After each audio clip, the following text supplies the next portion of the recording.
யோராமின் ராஜ்யபாரம். யோசபாத் தன் பிதாக்களோட நித்திரையடைந்து தாவீதின் நகரத்தில் தன் பிதாக்களிடையில் அடக்கம் பண்ணப்பட்டான். அவன் ஸ்தானத்திலே அவன் குமாரனாகிய யோராம் ராஜாவானான். அவனுக்கு யோசபாத்தின் குமாரராகிய அசரியா, ஏகியேல், சகரியா, அசரியா, மிகாவேல், செப்பத்தியா என்னும் சகோதரர் இருந்தார்கள். இவர்கள் எல்லாரும் இஸ்ரவேலின் ராஜாவாகிய யோசபாத்தின் குமாரர். அவர்களுடைய தகப்பன் வெள்ளியும் பொன்னும் உச்சிதங்களுமான அநேகம் நன்கொடைகளையும் யூதாவிலே அரணான பட்டணங்களையும் அவர்களுக்கு கொடுத்தான். யோராம் சிரேஷ்ட புத்திரனானபடியினால் அவனுக்கு ராஜ்யத்தை கொடுத்தான். யோராம் தன் தகப்பனுடைய ராஜ்யபாரத்திற்கு வந்து தன்னை பலப்படுத்திக் கொண்ட பின்பு அவன் தன்னுடைய சகோதரர் எல்லாரையும் இஸ்ரவேலின் பிரபுக்களில் சிலரையும் பட்டயத்தால் கொன்று போட்டான். யோராம் ராஜாவாகிற போது 32 வயதாயிருந்து 8 வருஷம் எருசலேமில் அரசாண்டான். அவன் இஸ்ரவேல் ராஜாக்களின் வழியிலே நடந்து ஆகாபின் வீட்டார் செய்தது போல செய்தான். ஆகாபின் குமாரத்தி அவனுக்கு மனைவியாயிருந்தாள். அவன் கர்த்தரின் பார்வைக்கு பொல்லாப்பானதைச் செய்தான். கர்த்தர் தாவீதுக்கும் அவன் குமாரருக்கும் என்றென்றைக்கும் ஒரு விளக்கை கட்டளையிடுவேன் என்று சொல்லி அவனோட பண்ணின உடன்படிக்கை நிமித்தம் தாவீதின் வம்சத்தை அழிக்க சித்தமில்லாதிருந்தார். அவன் நாட்களில் யூதாவுடைய கையின் கீழ் இருந்த ஏதோமியர் கலகம் பண்ணி தங்களுக்கு ஒரு ராஜாவை ஏற்படுத்திக் கொண்டார்கள். அதனால் யோராம் தன் பிரபுக்களோடும் தன் சகல ரதங்களோடும் புறப்பட்டு போனான். அவன் ராத்திரியில் எழுந்திருந்து தன்னை வளைந்து கொண்ட ஏதோமியரையும் ரதங்களின் தலைவரையும் முறியடித்தான். ஆகிலும் யூதாவுடைய கையின் கீழ் இருந்த ஏதோமியர் இந்நாள் வரைக்கும் இருக்கிறது போல கலகம் பண்ணி பிரிந்தார்கள். அவன் தன் பிதாக்களின் தேவனாகிய கர்த்தரை விட்டபடியினால் அக்காலத்திலே லீப்னா பட்டணத்தாரும் கலகம் பண்ணினார்கள். அவன் யூதாவுடைய மலைகளின் மேல் மேடைகளை உண்டாக்கி எருசலேமின் குடிகளை சோரம் போக பண்ணி யூதாவையும் அதற்கு ஏவி விட்டான். யோசபாத்திற்கு 7 குமாரர்கள் இருக்கிறார்கள். அவர்களின் விவரம் வருமாறு: யோராம், அசரியா, ஏகியேல், சகரியா, அசரியா, மிகாவேல், செப்பத்தியா. இவர்களில் யோராம் யோசபாத்தின் சிரேஷ்ட புத்திரன். யோசபாத் சன் சிரேஷ்ட புத்திரனான யோராமுக்கு ராஜ்யத்தை கொடுக்கிறான். தன்னுடைய மற்ற புத்திரருக்கு வெள்ளியும் பொன்னும் உச்சிதங்களுமான அநேகம் நன்கொடைகளையும் யூதாவிலே அரணான பட்டணங்களையும் கொடுக்கிறான். யோசபாத் தன் பிதாக்களோட நித்திரையடைந்து தாவீது நகரத்தில் தன் பிதாக்களிடையில் அடக்கம் பண்ணப்படுகிறான். அவன் ஸ்தானத்திலே அவன் குமாரனாகிய யோராம் ராஜாவாகிறான். யூதாவின் ராஜாக்களில் மிகவும் மோசமான ராஜாக்களாக இருந்தவர்களில் யோராமும் ஒருவன். இவன் யோசபாத்தின் குமாரன். யோசபாத் யூதா தேசத்திலே ராஜ்யபாரம் பண்ணின நல்ல ராஜாக்களில் ஒருவன். யூதா தேசம் அவர்களுடைய பாவங்களின் நிமித்தமாக தண்டிக்கப்படுகிறது. கர்த்தர் யூதா தேசத்தை ஆசீர்வதிக்கிறார். அவர்களுக்கு அநேக சகாயங்களையும் பாக்கியங்களையும் கட்டளையிடுகிறார். ஆனால் யூதா தேசத்தாரோ கர்த்தர் தங்களுக்கு செய்த நன்மைகளுக்கு உண்மை உள்ளவர்களாய் இல்லை. இதனால் கர்த்தருடைய கோபம் யூதா தேசத்தின் மீது வருகிறது. யோராம் இஸ்ரவேல் ராஜாக்களின் வழியிலே நடக்கிறான். ஆகாபின் வீட்டார் செய்தது போல செய்கிறான். யோராமால் இதைவிட மோசமான அக்கிரமம் பண்ண முடியாது. யோசபாத் கர்த்தருக்கு பயந்து ஆட்சி செய்தவன். யோராம் தனக்கு முன்மாதிரியாக தன்னுடைய தகப்பனாரின் வீட்டாரை பின்பற்றவில்லை. அதற்கு பதிலாக அவன் ஆகாபின் வீட்டாரை தனக்கு முன்மாதிரியாக பின்பற்றுகிறான். இதுவே அவனுடைய அழிவுக்கு காரணமாயிற்று. யோராமின் தகப்பனாராகிய யோசபாத் கர்த்தருக்கு பயந்து யூதா தேசத்தை ஆட்சி செய்தான். யோசபாத் தன் குமாரனாகிய யோராமுக்கு கர்த்தரை பற்றிய சத்தியங்களை நிச்சயமாகவே உபதேசம் செய்திருப்பான். அவனுக்கு ஆவிக்குரிய காரியங்களை போதித்து அவனை நல்வழியிலே நடத்த முயற்சி செய்திருப்பான். ஆனாலும் யோசபாத் தன் மகன் யோராமுக்கு பக்தியுள்ள குடும்பத்தில் பெண் எடுக்கவில்லை. ஆகாபின் குமாரத்தி யோராமுக்கு மனைவியாயிருக்கிறாள். யோசபாத் தன் குமாரன் யோராமுக்கு ஆகாபின் குமாரத்தியை மனைவியாக தெரிந்தெடுத்தது அவன் செய்த மிகப்பெரிய தப்பிதமாயிருக்கிறது. தவறான நுகத்திலே பிணைக்கப்படுகிறவர்கள் அழிவின் பாதையை நோக்கி போவார்கள். யோசபாத் உயிரோடு இருக்கும் போதே தன்னுடைய குமாரன் யோராமை ராஜாவாக்குகிறான். இதுவும் யோசபாத்தின் தப்பிதமாகும். யோசபாத் யூதாவிலே இன்னும் ராஜாவாக இருக்கையில் யோசபாத்தின் குமாரனாகிய யோராம் என்னும் யூதாவின் ராஜா ராஜ்யபாரம் பண்ண துவங்குகிறான். யோராம் தன் வாலிப வயதிலேயே யூதா தேசத்திற்கு ராஜாவானதினால் அவனுடைய மனதில் பெருமை உண்டாயிற்று. அவன் தன்னுடைய ராஜாசன அதிகாரங்களை தப்பிதமான வழிகளில் பயன்படுத்த ஆரம்பிக்கிறான். யோராம் தன்னுடைய வாலிப வயதிற்கு முக்கியத்துவம் கொடுத்து கர்த்தருக்கு பயப்படாமல் துணிகரமாய் பாவம் செய்கிறான். யோராம் ராஜாவாகிற போது 32 வயதாயிருந்து 8 வருஷம் எருசலேமில் ராஜ்யபாரம் பண்ணுகிறான். யூதா தேசத்திலே யோசபாத்தும் ராஜாவாயிருக்கிறான். அவன் ராஜாவாயிருக்கையில் அவனுடைய குமாரன் யோராமும் ராஜாவாயிருக்கிறான். பெற்றோர் தங்கள் பிள்ளைகளுக்கு சொத்துக்களை பிரித்து கொடுக்கும்போது மிகவும் கவனமாய் இருக்க வேண்டும். பிள்ளைகளுக்கு பொறுப்பும் பக்குவமும் வந்த பின்பே அவர்களுக்கு அதிகாரத்தை பகிர்ந்து கொடுக்க வேண்டும். பொறுப்பில்லாத பிள்ளைகள் அதிகாரத்தை துஷ்பிரயோகம் பண்ணுவார்கள். அவர்கள் தங்கித்து கொடுக்கப்பட்ட ஐஸ்வர்யத்தை ஊதாரித்தனமாய் செலவு பண்ணுவார்கள். யோராம் கர்த்தரின் பார்வைக்கு பொல்லாப்பானதை செய்தாலும் கர்த்தர் யூதாவை முற்றிலுமாய் அழிக்கவில்லை. கர்த்தர் தம்முடைய தாசனாகிய தாவீதுக்கு சொன்ன வாக்கு தத்தத்தை நினைவு கூர்ந்து யூதாவை அழிக்காமல் விட்டுவிடுகிறார்.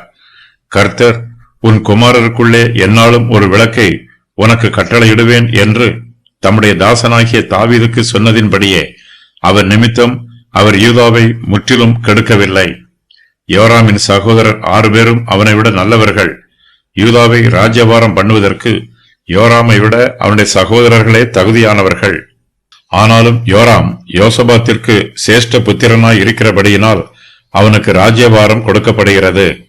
வெறுக்கப்பட்டவரிடத்தில் பிறந்தவனை சேஷ்ட புத்திரனாக அங்கீகரித்து தனக்கு உண்டான ஆஸ்திகளில் எல்லாம் 2 பங்கை அவனுக்கு கொடுக்க வேண்டும்.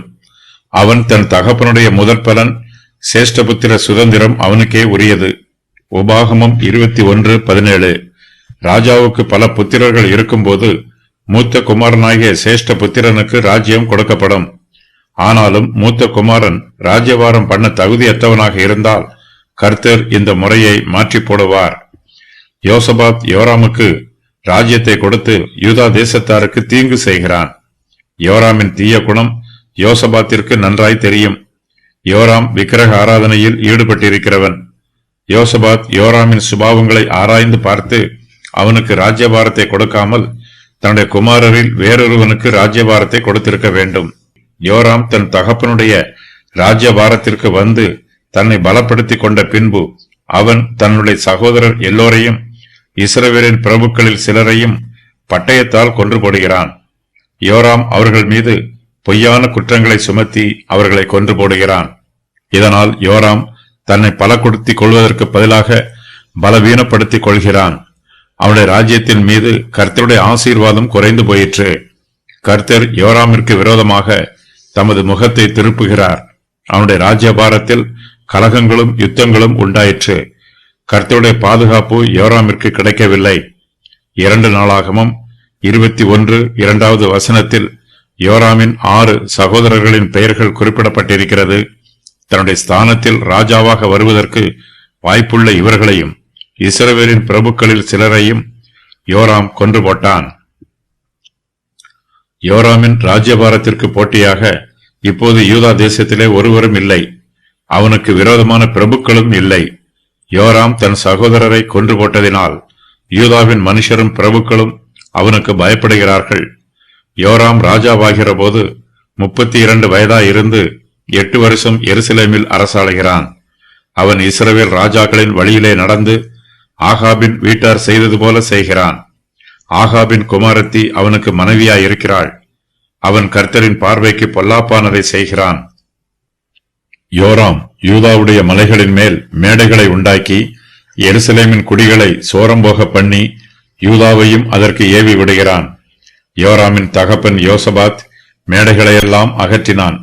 யோராமோ மேடைகளை உண்டாக்குகிறான். எருசலேமின் குடிகளை சோரம்போக பண்ணுகிறான். யூதாவையும் அதற்கு ஏவி விடுகிறான். யூதாவின் ஜனங்கள் விக்கிரக ஆராதனையில் மறுபடியும் விழுகிறார்கள். எருசலேமிலே யோராமின் அரண்மனை இருக்கிறது. எருசலேமின் குடிகள் யோராமுக்கு பயப்படுவதினால் அவர்களும் அவனோடு சேர்ந்து விக்கிரகங்களை ஆராதிக்கிறார்கள். யூதா தேசத்தில் யோராமின் நிமித்தமாக ஆவிக்குரிய வேசித்தனம் அதிகமாய் நடைபெறுகிறது. யூதா தேசத்தில் சிலர் கர்த்தருக்கு பயந்து பக்தியுள்ளவர்களாய் இருக்கிறார்கள். அவர்கள் விக்கிரகங்களை ஆராதிக்க தயங்குகிறார்கள். யோராம் எருசலேமில் உள்ள குடிகளை சோரம்போக பண்ணியது போல யூதா ஜனத்தார் எல்லோரையும் விக்கிரக ஆராதனைக்கு ஏவி விடுகிறான். விக்கிரகங்களை ஆராதிக்குமாறு யோராம் அவர்களை கட்டாயம் பண்ணுகிறான். யோராம் கர்த்தரை விட்டு விலகி போய் விடுகிறான். அவன் கர்த்தரை ஆராதியாமல் விக்கிரகங்களை ஆராதிக்கிறான். இதனால் யூதா ஜனத்தாருக்கு யோராமின் மீது பிரியமும் மதிப்பும் மரியாதையும் இல்லை. யோராம் கர்த்தரை விட்டு விலகி போனதினால் கர்த்தரும் அவனை விட்டு விலகி போய் விடுகிறார். யூதா தேசத்தில் கர்த்தருடைய பாதுகாப்பும் பராமரிப்பும் இல்லை. யோராமின் நாட்களில் யூதாவுடைய கையின் கீழ் இருந்த ஏதோமியர் கலகம் பண்ணி தங்களுக்கு ஒரு ராஜாவை ஏற்படுத்திக் கொள்கிறார்கள். அதனால் யோராம் தன் பிரபுக்களோடும் தன் சகல ரதங்களோடும் புறப்பட்டு போகிறான். அவன் ராத்திரியில் எழுந்திருந்து தன்னை வளைந்து கொண்ட ஏதோமியரையும் ரதங்களின் தலைவரையும் முறியடிக்கிறான். யோராம் ஏதோமியரை முறியடித்தாலும் அவர்கள் அவனுக்கு விரோதமாக கலகம் பண்ணி யூதா தேசத்தை விட்டு பிரிந்து போய் விடுகிறார்கள். யூதாவுடைய கையின் கீழ் இருந்த ஏதோமியர் இந்நாள் வரைக்கும் இருக்கிறது போல கலகம் பண்ணி பிரிந்து போகிறார்கள். யோராம் தன் பிதாக்களின் தேவனாகிய கர்த்தரை விட்டபடியினால் அக்காலத்திலே லீப்னா பட்டணத்தாரும் கலகம் பண்ணுகிறார்கள். கர்த்தர் தாவீதுக்கும் அவன் குமாரருக்கும் என்றென்றைக்கும் ஒரு விளக்கை கட்டளையிடுவேன் என்று சொல்லி அவனோட பண்ணின உடன்படிக்கையின் நிமித்தம் தாவீதின் வம்சத்தை அழிக்க சித்தமில்லாதிருக்கிறார். யோராம் கர்த்தருக்கு விரோதமாக பாவம் செய்தான். ஆனாலும் கர்த்தர் யோராமின் ராஜ்யத்தை முற்றிலுமாக அழிக்கவில்லை.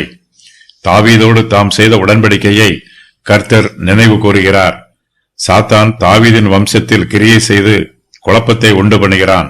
இந்த உலகத்திற்கு ஸ்திரீயின் வித்தை வரவிடாமல் தடுப்பதற்கு வஞ்சனை பண்ணுகிறான்.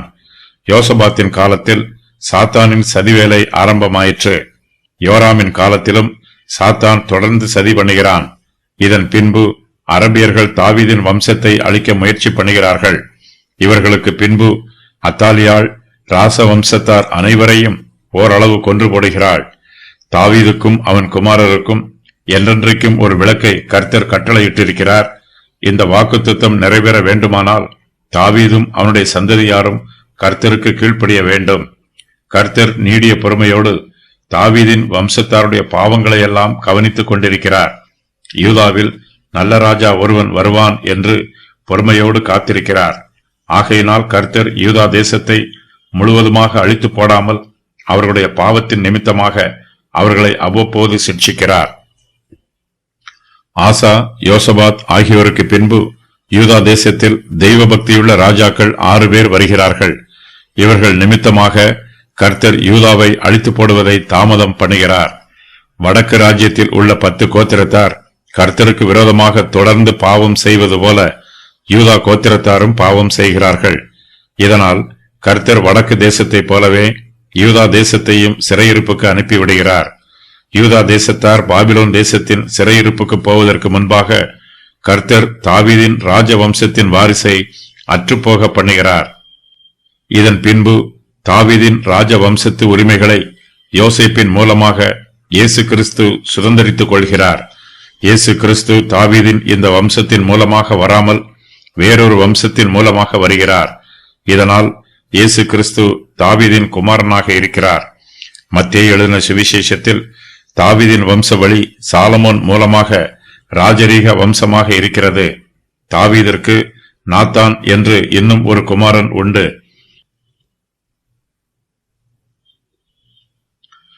லூக்கா 3:23-38 தாவீதின் வழி நாத்தான் மூலமாக விளக்கப்படுகிறது. யோசேப்பு ஏலியின் குமாரன்.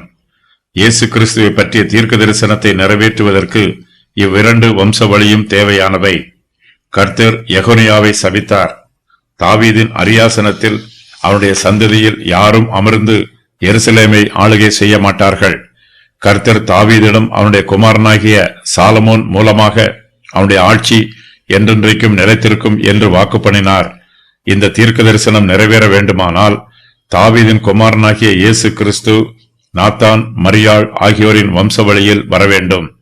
யோசேப்பின் மூலமாக இயேசு கிறிஸ்து தாவீதின் ராஜரீக வம்சத்தில் வருகிறார். இயேசு கிறிஸ்து யோசேப்பிற்கு நியமிக்கப்பட்டிருந்த கன்னி மரியாளின் வயிற்றில் உற்பத்தியானவர். ஆகையினால் இயேசு யோசேப்பின் குமாரன் என்று அழைக்கப்படுகிறார். இயேசு கிறிஸ்து யோசேப்பின் குடும்பத்தில் முதலாவது பிறந்தவர். இதன் மூலமாக இயேசு தாவீதின் சிம்மாசனத்திற்கு ராஜரீக வாரிசு ஆகிறார்.